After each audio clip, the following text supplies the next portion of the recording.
Ever wondered why we snore? It's not just annoying. It's actually your body trying to tell you something.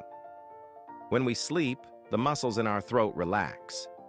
If they relax too much, the airway narrows, or even partially closes. Air trying to squeeze through that narrow space causes the soft tissues to vibrate. And boom, snoring. Common causes: sleeping on your back, being overweight, alcohol before bed, nasal congestion, and sleep apnea. Light snoring, annoying but usually harmless.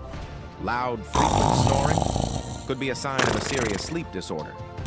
So if you're snoring like a chainsaw, maybe it's time to talk to a doctor. Follow for more cool body facts.